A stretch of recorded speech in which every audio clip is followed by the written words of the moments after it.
Welcome to This Explainer. Today, we're jumping right in to unpack a genuine engineering marvel that is quite literally hiding in plain sight, right on the back of your smartphone.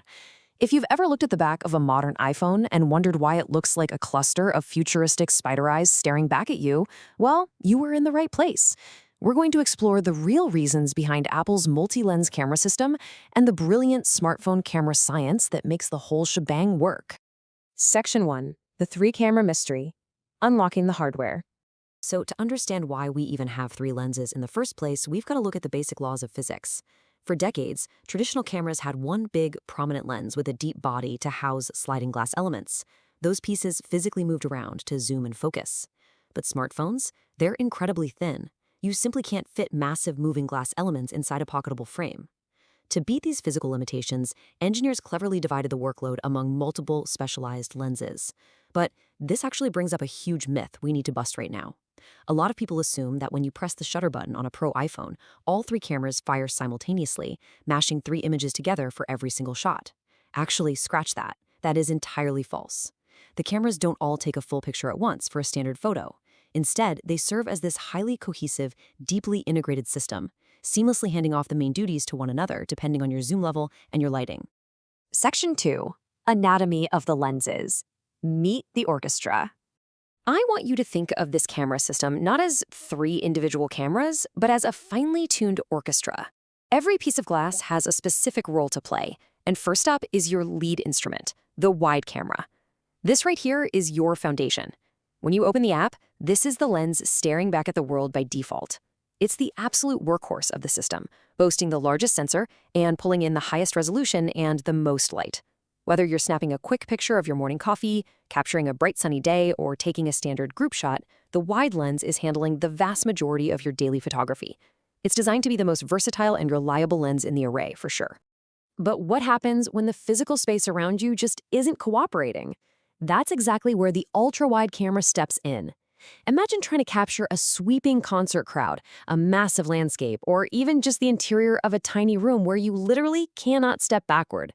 The ultra-wide lens dramatically expands your field of view, pulling the edges of the world right into your frame. It bends perspective to give you those breathtaking, expansive shots that a standard lens would simply crop out. And finally, rounding out our trio is the telephoto camera. If the ultra-wide pushes the world away, the telephoto brings it right to you. It acts as the precision instrument of our orchestra.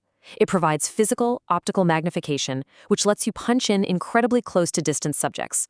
But more importantly, it creates what's called a compressed view. This flatters human faces and maintains a really professional, distortion-free look, all without sacrificing a single ounce of physical image quality.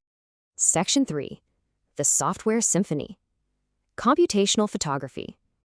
Now, having three beautiful pieces of glass means absolutely nothing without a conductor, right? In this device, the conductor is the brilliant software tying it all together. We aren't just capturing light anymore. We're processing millions of data points in real time to artificially construct the perfect image. A great way to understand why this is absolutely crucial is the vital difference between optical zoom and digital zoom. Optical zoom relies on real physical optics. When you switch to the telephoto lens, you're using real glass to magnify the scene, keeping 100% of that sharpness and detail. Digital zoom, on the other hand, it's basically an illusion. Remember trying to digitally zoom on an old flip phone and ending up with a photo that looked like pixelated Lego blocks? Yeah, it simply takes the existing image and artificially crops into it, enlarging the pixels. By having three distinct optical focal lengths, this system minimizes the need for that destructive digital zoom. The real magic, though, happens entirely in the background. While only one lens captures the primary photo, the other lenses are incredibly active. They are silently syncing light, exposure, and color data in mere milliseconds. So when you switch from the wide to the telephoto, the color balance, the high dynamic range, and the exposure, they don't shift at all. The software is constantly polling all three sensors, calibrating them in real time so that the color accuracy and low light performance remain perfectly uniform. The result is one flawlessly balanced photograph. Section 4. Mastering light and depth. It's one thing to take a sharp photo, but it's an entirely different challenge to manipulate light and depth like a massive professional studio camera. A perfect example of this hardware and software marriage is portrait mode. This feature relies heavily on the multi-camera system acting almost exactly like human eyes. First step, by using two lenses at the exact same time, the camera creates stereoscopic vision, physically mapping the distance between your subject and the background. Second step, the advanced computational software intelligently outlines and separates the subject, literally down to individual strands of hair. And the third step, the system artificially generates this creamy, professional background blur. It perfectly mimics the shallow depth of field you'd normally only get from a $10,000 DSLR setup.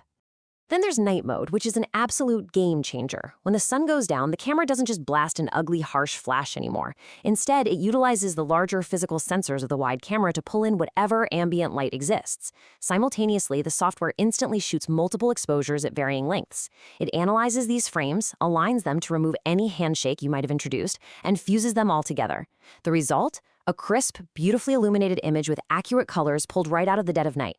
It's like magic. And hey, the 3-camera array isn't just for stills. It completely revolutionizes video as well. The software enables seamless lens switching while you record. That means you can zoom smoothly from ultra-wide all the way into telephoto without any jarring, clunky jumps.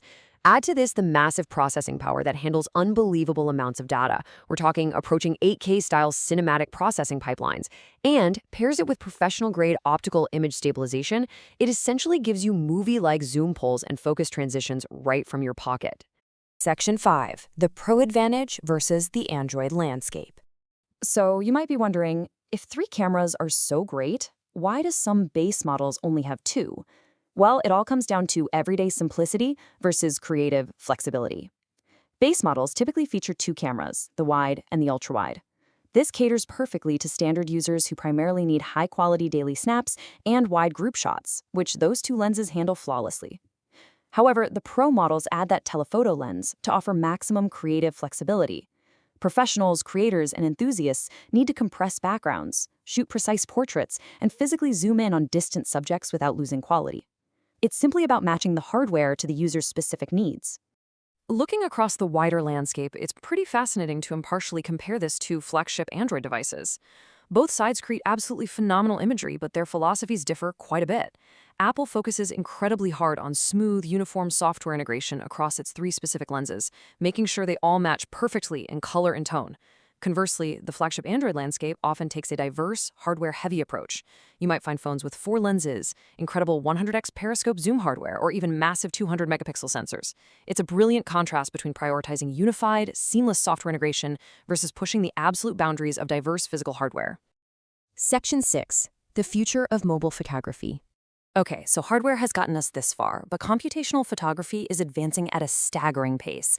As the system architecture overview states, the 3 cameras are designed to give users maximum flexibility and professional quality photography, rather than simply adding more lenses. That hits the nail on the head. This is exactly why professional filmmakers and photographers appreciate the system so much.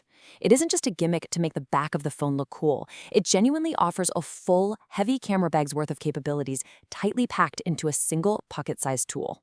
As computational processing gets smarter, as AI and machine learning become capable of completely relighting a scene or perfectly recreating lost details, we have to wonder, what will a smartphone camera even look like in 10 years?